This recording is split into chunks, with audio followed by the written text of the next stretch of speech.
Resmon mulai panik dan ngawur efek minggu depan jadi tersangka. Kabar yang sangat baik. Ya, Jenderal Bajingan Bangsat, perekayasa barbar brutal biadab, si Tito Karnavian, ya buronan saya itu 1 tahun ini, ya sudah saya sebut-sebut untuk ditangkap, diseltikuskan oleh Listio Sigit Prabowo. Tetapi Kapolri pengecut itu tetap bungkam, saudara. Kapolri sampah, ya. Pak Jokowi, Anda bukan alumni UGM. Mengaku saja lah, Pak. Kalau saya pribadi, saya maafkan Bapak. Tapi nggak tahu rakyat yang lain. Tetapi, Pak, dokumen-dokumen itu, kejanggalan itu sudah terlalu banyak, Pak. Jangan tetap bertahan dalam kebohongan Anda, sehingga tenggelam dan diselimuti kecemasan terus, dimanapun Bapak berada. Sementara kami di sini ketawa-ketawa. Alih-alih menemukan fakta baru terkait tuduhannya mengenai skripsinya Pak Jokowi, justru malah menemukan fakta baru yang menampar dirinya sendiri. Betul Bang, analisa saya salah. Deg-degan Bang.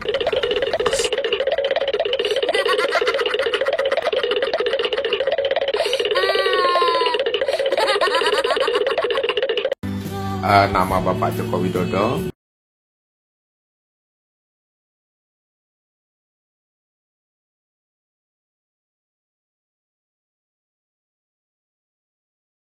Satu KT.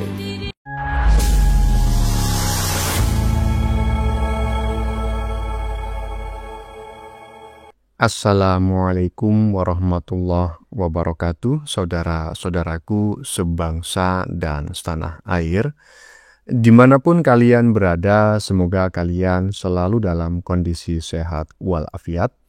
Berjumpa lagi dengan saya di Gaspol Update. Kami bukanlah buzzer pihak manapun, kami hanya menyajikan keputusan ada di tangan Anda. Teman-teman, ini ada video yang menurut saya cukup menarik ya, yakni tentang si krisis moneter, ya kan, siapa lagi kalau bukan si Krismon. Seperti kata pepatah ya kan, semakin terdesak seseorang itu maka akan semakin panik dan pasti akan semakin banyak tingkahnya. Bahkan akan semakin gila juga dia gitu kan. Iyalah, itulah yang saat ini dialami oleh si krisis moneter. Makin hari makin gila, makin gak ada obat ya, omongannya semakin ngawur. Mungkin efek minggu depan akan ditetapkan sebagai tersangka. Iyalah, mudah-mudahan saja ya. Bukan hanya Jokowi yang diserang ya kan. Saat ini juga Kapolri, coba bayangin, yang Kapolri beginilah begitulah. Tito Karnavian, coba. Tito Karnavian itu sudah tidak lagi menjadi Kapolri, tapi masih tetap dicaci maki aja sama orang yang satu ini, ya kan? Aduh, ini salah satu indikator bahwa orang ini sebetulnya kurang 1 sendok, ya kan? Padahal sudah jelas ya dalam hal ini, dalam terkait isu ijazah palsu ini kan si Krismon sendiri yang salah, ya kan? Kenapa Simon kau nggak minta maaf aja?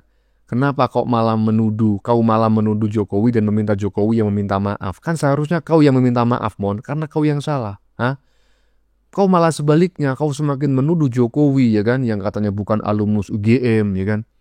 Padahal sudah jelas, Mon, dalam buku agenda Fakultas Kehutanan yang diterbitkan ribuan tahun yang lalu, ya kan, Jokowi sudah tertulis sebagai alumni. Coba bayangin, kalau itu dipalsukan di zaman itu, motivasi Jokowi memalsukan itu apa, temon? Temon kamu ini heran saya, ya kan? Kecubung apa sih yang kau makan ini, Mon? Kalau kau masih ngeyel, saya curiga 1000%, ya kan? Curiganya 1000%. Apa yang disampaikan oleh Pak Jokowi bahwa kalian itu ada bohir di belakangnya, ada dalang, ya kan? Itu semakin kentara ya. Sehingga apapun resikonya, ya kan, kalian akan tetap maju terus pantang mundur demi nilai kontrak tertentu yang sudah disepakati. Berapa? Ya bagi-bagilah sikit, ya kan. Berapa? 16 miliar ya. Ini sih dugaan saya ya. Nah, bagaimanakah videonya dan bagaimanakah respon netizen? Mari kita tonton bersama, kemudian mari kita komentari bersama di bagian akhir video. Ini dia. Resmon mulai panik dan ngawur efek minggu depan jadi tersangka. Kabar yang sangat baik. Ya, Jenderal Bajingan Bangsat, Perekayasa barbar brutal biadab si Tito Karnavian, ya buronan saya itu 1 tahun ini, ya sudah saya sebut-sebut untuk ditangkap, diseltikuskan oleh Listio Sigit Prabowo. Tetapi Kapolri pengecut itu tetap bungkam, saudara. Kapolri sampah, ya, Kapolri yang nggak ada guna, ya, selain menempatkan kepolisian Republik Indonesia sebagai kepolisian terburuk, terkorup se-Asia Tenggara. Ya, si Tito Karnavian inilah jenderal bangsat, jenderal bajingan yang merekayasa video CCTV bersama Krisnamurti pada saat mereka menjadi pentolan, ya, Polda Metro Jaya. Resmond mulai panik dan ngawur, efek minggu depan jadi tersangka. Aduh, salam borgol dan salam baju oren, Bang. Gimana menurut teman-teman? Apakah yang disampaikan oleh netizen barusan yang melalui suara AI barusan itu tepat enggak gitu loh? Bahwa kepanikan, kegilaan, kesetresan, ya kan, yang dipertontonkan oleh si krisis moneter akhir-akhir ini itu karena efek minggu depan jadi tersangka. Jadi makin sedeng orang ini, ya. Coba kalian tulis di kolom komentar. Lanjut. Coba lihat ini yang viral kemarin. Nah, saat itu saya deg-degan itu, Bang. Mudah-mudahan saya salah. Betul, Bang. Analisa saya salah. Deg-degan, Bang.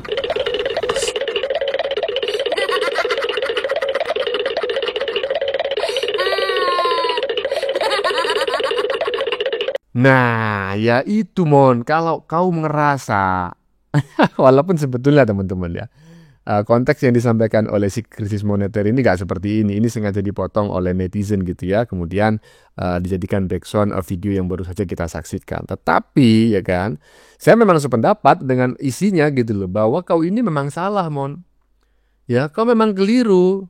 Penelitianmu itu keliru kalau kau menganggap itu sebuah penelitian. Kalau saya sih enggak menganggap kau itu melakukan penelitian. Karena penelitian itu ada metodologinya, Mon. Ada sistematikanya ya, mulai sistematika penyajian, kemudian juga ada apa itu namanya itu, metodologi penjaringan data, metodologi analisis data, kemudian metodologi penyajian hasil analisis, ya kan? Nah, penelitian Mon itu kalau dibuat sebuah bendel semacam skripsi, ya iyalah memang harus begitu penelitian. Gak mungkin lah kau cuma bacot aja disebut penelitian, ya. Bendel penelitian itu minimal itu terdiri dari 3 bab Mon, ya, walaupun di setiap universitas nggak sama. Tapi sebetulnya dibedakan menjadi 3 bab. Pertama itu bab pendahuluan Mon. Bab pendahuluan itu macam-macam, latar belakang, rumusan masalah, tetek bengek dan lain sebagainya. Bab kedua adalah analisis Mon. Bab ketiga apa? Kesimpulan, ya, atau simpulan istilahnya. Lah kau ngerti apa tentang itu? Kau cuma ngaku sebagai seorang peneliti tapi nggak jelas apa yang kau teliti dan bagaimana cara kau meneliti. Seharusnya kau meminta maaf aja Mon kalau kau sudah salah gitu loh. Kau harus menyadari kau salah gitu, itu pertama. Yang kedua kau harus minta maaf. Tapi apa yang terjadi? Sebaliknya kau malah masih mencari-cari kesalahan Pak Jokowi. Kurang ajar nggak? Ya kurang ajar lah. Lanjut. Alih-alih menemukan fakta baru terkait tuduhannya mengenai skripsinya Pak Jokowi, justru malah menemukan fakta baru yang menampar dirinya sendiri. Ini salah satu bukti yang dia temukan di Fakultas Hukum yang ada di UGM, ya.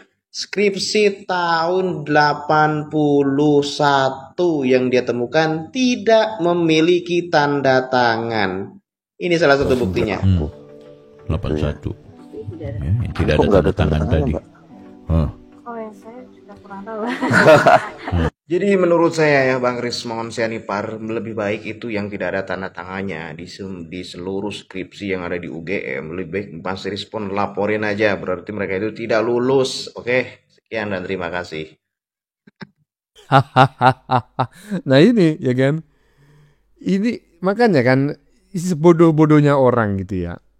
Ketika dia menemukan fakta seperti itu, nggak mungkin lah dia nggak ngerti bahwa sebetulnya apa yang dia omongkan itu salah, apa yang dia tuduhkan itu keliru, dan apa yang dia fitnahkan kepada Pak Jokowi selama ini itu benar-benar fitnah gitu ya, bukan hanya dugaan fitnah, tapi benar-benar fitnah.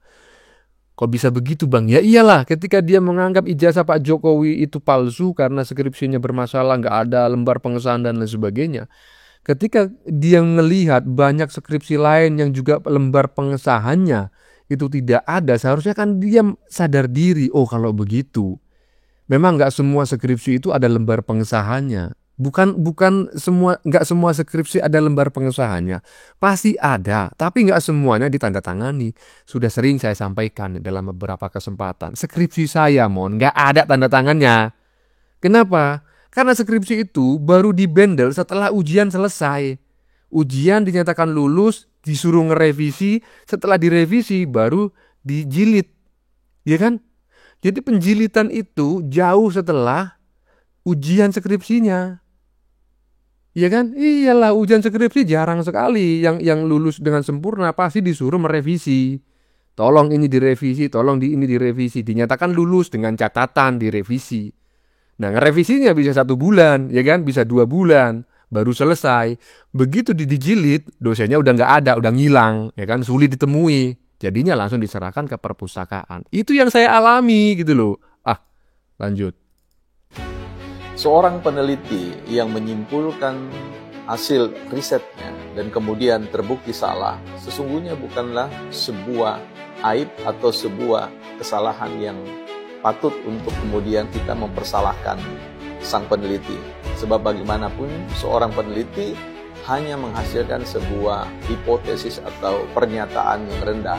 Hipo rendah, tesis yang adalah pernyataan. Ketika Bang Rismon mengatakan bahwa ijazah Pak Jokowi itu 11 triliun persen adalah palsu, maka sebenarnya beliau terkena sindrom disebut dengan hypertesis atau over tesis.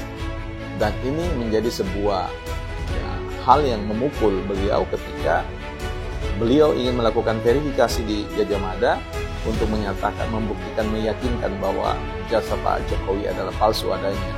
Tapi sayangnya, upaya yang beliau lakukan sebenarnya melemahkan dirinya, melemahkan tesis yang beliau kemukakan, 11 triliun. Ya. Jadi pada akhirnya kita melihat Rismon harus membayar mahal statement-statement teoritisnya, statement-statement riset yang dilakukan. Mari berefleksi dengan sindrom Bang Rismon dan ijazah palsu, bukan partai politik. Nah, betul sekali ya. Inilah kalau benar-benar seorang akademisi. Jadi ketika saya dulu kuliah gitu ya, karena kebetulan jurusan saya itu kuliah jurusan penelitian, ya kan, penelitian bahasa gitu ya. Nah, itu memang disebutkan seperti itu, bahwa peneliti itu nggak harus benar gitu loh. Peneliti itu boleh salah. Ingat loh ya temon ya, mudah-mudahan ini didengar sama temon dan kawan-kawan ya. Jadi biar dia itu nggak malu kalau tuduhan selama ini palsu, kemudian meminta maaf, dia merasa gengsi gitu loh. Peneliti itu tidak harus benar. Peneliti itu boleh salah. Yang tidak boleh itu adalah berbohong, temon. Paham? Jadi kalau kau ngerasa penelitianmu itu keliru, lemah, ya kan, datanya tidak cukup sehingga hipotesismu itu terpatahkan dengan fakta di lapangan, ya akui saja, itu bukan aib. Oke? Lanjut. Pak Jokowi, Anda bukan alumni UGM. Mengaku saja lah Pak. Kalau saya pribadi saya maafkan Bapak, tapi nggak tahu rakyat yang lain. Tetapi Pak, dokumen-dokumen itu, kejanggalan itu sudah terlalu banyak Pak. Jangan tetap bertahan dalam kebohongan Anda sehingga tenggelam dan diselimuti kecemasan terus dimanapun Bapak berada, sementara kami di sini ketawa-ketawa. Dan kepada UGM, khususnya skripsi-skripsi tahun 1985 yang saya minta ditunjukkan di perpustakaan Fakultas Kehutanan UGM, yang sejak tahun 1985 sampai awal 1990-an, kemana itu Bapak Ibu? Katanya transparansi akademik harus ditegakkan. Coba dong ditaruh di Fakultas Kehutanan UGM supaya bisa kita bandingkan teknologinya. Ternyata ketakutan, ketertutupan akademik membuat UGM menjadi universitas sekelas universitas yang cukup memalukan. Saya sebagai alumni dan mungkin ribuan alumni UGM yang lain, ya merasa malu. Dulu UGM nggak seperti ini. Betapa ketatnya UGM. DVT Rismond menunjukkan skripsi 94. Di left ada skripsi 81, nggak ada tanda tangan, dan 85 nggak dan 85 nggak berani bahas. Ya iyalah, inilah yang oleh Bang Bill kemarin disebut sebagai licik ya, perilaku licik, atau yang dalam ilmu psikologi seingat saya itu namanya argumentasi bias gitu ya. Iyalah, jadi dia hanya menyajikan data-data yang mendukung hipotesisnya. Data-data yang melemahkan hipotesisnya dia simpan, dia sembunyikan, tidak dia gunakan. Nah, itu kalau bahasa kasarnya licik, ya kan, picik, iyalah. Coba kau tengok habis ini, Mon. Habis ini ada sebuah video, Mon. Kalau kau masih waras, Mon, ngelihat video yang akan saya sajikan habis ini, kau pasti akan sadar. Tapi kalau kau masih nggak sadar, berarti kau memang ada bohir di belakangmu, sampai kau macak seperti orang dungu sedungu-dungunya macam kayak gini, ya kan? Ini dia.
keraguan tentang kealumnian beliau sebenarnya ya sebagian bisa dijawab dengan data-data yang ada di buku alumni ini.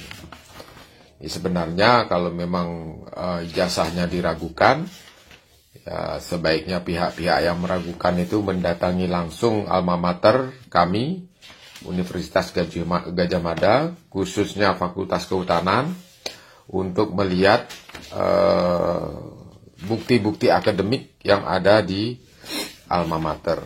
Jadi sebaiknya tidak bikin gaduh di medsos sehingga muncul perdebatan yang silang sengkarut tidak berujung. Padahal prinsipnya sudah jelas dan sederhana bahwa sebuah ijazah dikatakan palsu itu jika tidak ada institusi yang mengakui penerbitannya. Itu saja. Terima kasih. Nah, masihkah kau meragukan, Mon? Ya. Buku ini dicetak tahun 95. Itu ya, ada tulisannya tadi ya, ada judulnya ya. Fakultas Kehutanan Universitas Gadjah Mada 1957-1995, ya kan? Album alumni. Nah, pada kesempatan yang lalu juga ada album alumni yang diupload oleh netizen yang dibuat tahun 88, ya kan? Jadi menurut saya kemungkinan besar album alumni ini dicetak setiap tahun, ya. Dan isinya itu bukan hanya sekedar satu angkatan gitu ya, tetapi satu fakultas. Kalau saya ketika saya kuliah dulu, album alumni itu album alumni secara umum gitu ya, satu kampus gitu. Jadi misalnya saya di jurusan A ya, jurusan A saya yang wisuda saat itu gitu. Tetapi di situ banyak sekali dari fakultas jurusan dan fakultas lain. Nah, tadi sudah kita saksikan bareng-bareng gitu loh bahwa ada nama Pak Jokowi di situ. Coba bayangin. Kalau memang itu juga dipalsukan, gimana cara memalsukannya? Memalsukan tahun 95, Pak Jokowi itu belum siapa-siapa, temon. Nggak mungkin lah dia bisa mengintervensi lembaga pendidikan sekelas UGM di masa itu. Coba bayangin, ya kan? Hanya orang yang nggak waras, ya kan, yang setelah melihat album alumni ini masih menganggap Pak Jokowi itu nggak punya ijazah. Itu pendapat saya. Bagaimana menurut kalian? Keputusan ada di tangan Anda. Silakan tulis di kolom komentar baik Anda yang setuju maupun yang tidak setuju dengan isi konten ini.